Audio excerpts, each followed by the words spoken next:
ನಾ ಬಂದೆ ಮನೆಗೆ. ಈಗ ನೆಗಡಿ ಆಗಿದ್ದು ನನ್ನ ಮಗಳಿಗೆ ಮೂಗು ಇಳ್ಯಾಕತೈತಿ. ಏನು ಮಾಡು ನಿಮ್ಮಮ್ಮ? ಅಪ್ಪಡಿ ಹಪ್ಪಳ ತಿಂತೀಯನ್? ಬರೀ ಬೆಳಿಗ್ಗೆದ ಅಡುಗೆ ಐತ್ರಿ. ಏನೇನು ಐತಂದ್ರೆ ರೊಟ್ಟಿ ಐತಿ, ಪಲ್ಯ ಐತಿ, ಒಂದು ಸ್ವಲ್ಪ ಅನ್ನ ಮಾಡ್ಬೇಕು. ಆಮೇಲೆ ಮತ್ತೆ ಹೊಲ್ಯಾಕ ಕುಂದ್ರಬೇಕು. ಈಗ ರಾತ್ರಿ ಅಂತ 2 ಬ್ಲೌಸ್ ಅದಾವು.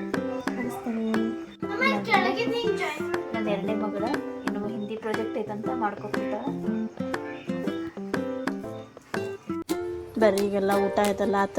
ಒಂದಿಷ್ಟು ರಾತ್ರಿನ ಪಾತ್ರೆ ತೊಳೆದಿಟ್ರೆ ಬೆಳಗ್ಗೆ ಬೇರೆ ಅಡುಗೆ ಅದು ಇರ್ತೈತಲ್ಲ, ಹುಡುಗರು ಸ್ಕೂಲಿಗೆ ಕಳ್ಸೋದು ಇರ್ತೈತಿ. ಹೀಗಾಗಿ ರಾತ್ರಿನ ಎಲ್ಲ ಒಂದು ಸ್ವಲ್ಪ ತೊಳ್ಯಾಕತ್ತೀನಿ. ತೊಳ್ಯಾಕೆ ಒಂದಿಷ್ಟು ಎನರ್ಜಿ ಬೇಕಂದ್ರೆ ಎಲೆ ಅಡಿಕೆ ಅದನ್ನು ಹಾಕ್ಕೊಂಡು ತೊಳ್ಕೊತ ನಿಂತಿದ್ದೆ.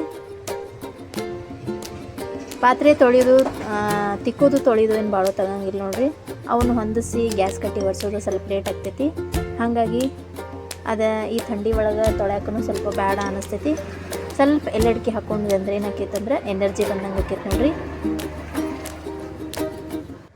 ಹೆಚ್ಚಾಗಿ ಪಾತ್ರೆ ನೋಡ್ರಿ ರಾತ್ರಿ ತೊಳಿಬೇಕಂತಾರೆ. ಯಾಕಂದ್ರೆ ರಾತ್ರಿ ಎಲ್ಲ ಹಂಗೆ ಮುಸ್ರಿ ಅದು ಎಲ್ಲ ಅಡುಗೆ ಮನೆಗೆ ಇಟ್ಟು ಮಕ್ಕೊಂಡ್ರೆ ಚಲೋ ಅಲ್ಲ ಅಂತಂತಾರೆ. ಹೀಗಾಗಿ ನಾವು ರಾತ್ರಿನ ತೊಳಿತೀವಿ.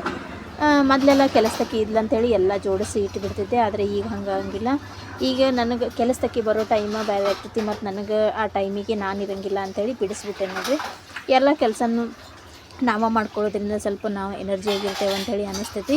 ಇದೇನು ಪಾತ್ರೆ ಅದು ಅವಾಗ ತೊಳೆದಂದ್ರೆ ಭಾಳ ಇರೋಂಗಿಲ್ಲ.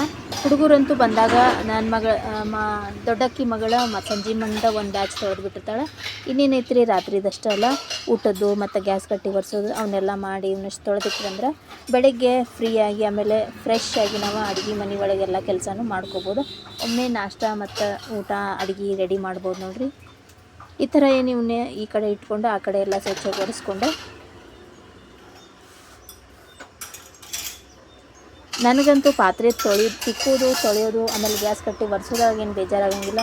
ಆದರೆ ಇನ್ನು ಹೊಂದ್ಸೋದಂದ್ರೆ ಭಾಳ ಬೇಜಾರು ಕೆಲಸ. ಯಾರಿಗೆಲ್ಲ ಇದು ಬೇಜಾರು ಕೆಲಸ ಅಂಥೇಳಿ ನನಗೆ ಕಮೆಂಟ್ ಮಾಡಿರಿ. ಬರ್ರಿ ಇನ್ನೆಲ್ಲ ಆತ.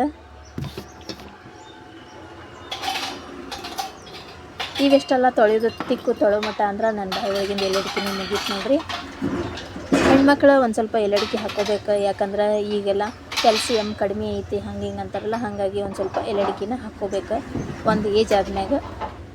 ನೀವು ಹಾಕ್ಕೋತೀರಿ ಇಲ್ಲ ಅಂಥೇಳಿ ಕಮೆಂಟ್ ಮಾಡಿರಿ. ನಾವು ಡೈಲಿ 3 ಹೊತ್ತು ಹಾಗೇನು ಹಾಕ್ಕೊಳ್ಳೋಂಗಿಲ್ಲ. ರಾತ್ರಿ ಒಂದು ಸ್ವಲ್ಪ ಈಗ ರಾತ್ರಿ ಏನಾರು ಹಿಂಗೆ ಕೆಲಸ ಇರ್ತೈತಿ ಅಂದಾಗ ಹಾಕ್ಕೋತೀವಿ. ಇದು ಹಾಕ್ಕೊಳ್ಳೋದ್ರಿಂದ ಅಂತೂ ಯಾವುದೂ ಸೈಡ್ ಇಫೆಕ್ಟ್ ಆಗಲಿ ಏನೂ ಪ್ರಾಬ್ಲಮ್ ಆಗಂಗಿಲ್ಲ ಅಂಥೇಳಿ ನಮ್ಮ ಮನೆ ಒಳಗೆ ಹೆಚ್ಚು ನಾವೆಲ್ಲರೂ ಎಲೆಡಿಕೆ ತಿಂತೀವಿ. ಮತ್ತಿನ್ನೇನೈತ್ರಿ, ಹುಡುಗರು ಎಲ್ಲ ಮಲ್ಕೊಂಡು ಅವ್ರನ್ನೆಲ್ಲ ಮಲಗಿಸಿ ಬಂದು ಇವನ್ನೆಲ್ಲ ತೊಳೆದಿಟ್ಟಿದ್ದು ಬಂಡೇನು ಹೊಂದಿಸ್ಕೊಂಡು ಬಂದು ನೋಡ್ರಿ. ದೇವ್ರನ್ನ ನಮಸ್ಕಾರ ಮಾಡ್ಕೊಂಡು ಇನ್ನೇನೈತಿ ನಾಳೆಗೆ 1-2 ಬ್ಲೌಸ್ ಅರ್ಜೆಂಟಾಗಿ ನಾನು ಕೊಡಬೇಕು. ಹೀಗಾಗಿ ಇವ್ನು ನೈಟ್ ಹೊಲದಂದ್ರೆ ಬೆಳಗ್ಗೆ ಎದ್ದ ತಕ್ಷಣ ಕೈ ಹೊಲಿಗೆ ಅದನ್ನು ಮಾಡಿ ಇಸ್ತ್ರಿ ಮಾಡಿ ಬೆಳಗ್ಗೆ ಮುಟ್ಟಿಸ್ತೀನಿ.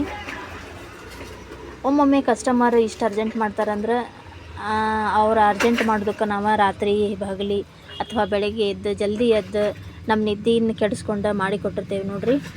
ಆ ಖುಷಿನೂ ನಮಗಿರ್ತೈತಿ. ಯಾವುದೋ ಕಸ್ಟಮರ್ಗೂ ನಾವು ಇಲ್ಲ ಅನ್ನಂಗಿಲ್ಲ. ಹೀಗಾಗಿ ನೋಡ್ರಿ ನಮ್ಮದು ನಿದ್ದೆ 1 ತಾಸು ಲೇಟ್ ಆದ್ರಾಗಲಿ ಅಂಥೇಳಿ ಈಗ ಟೈಮ್ ಆಗೈತೆ ನೋಡ್ರಿ 11 ಗಂಟೆ. 2 ಬ್ಲೌಸ್ ಹೊಲಿ ಮಟ್ಟ ಅಂದ್ರೆ ನನಗೆ ಆಕೈತಿ 1 ಗಂಟೆ. ತಾಸಿಗೆ 1 ಬ್ಲೌಸು ಮೊಬೈಲ್ ಅದು ನೋಡಲಿಲ್ಲ ಅಂದ್ರೆ ತಾಸಿಗೆ 1 ಬ್ಲೌಸನ್ನು ಹೊಲದ ಸ್ಟಿಚ್ ಮಾಡ್ಬೋದು. ಆದರೆ ಕೈ ಕೆಲಸ ಮಾತ್ರ ಬೆಳಗ್ಗೆನ ಮಾಡ್ತೀನಿ. ಯಾಕಂದ್ರೆ ಈ ನೈಟ್ ಒಳಗೆ ನನಗೆ ಕೈ ಕೆಲಸ ಮಾಡೋಕ್ಕಾಗಂಗಿಲ್ಲ. ಮತ್ತೇನೈತ್ರಿ ಇವನ್ನೆಲ್ಲ ಹೊಲದ ಮಲ್ಗೋ ಮಟ್ಟ ಅಂದ್ರೆ ನೋಡ್ರಿ 1 ಗಂಟೆ ಆಗ್ತೈತಿ.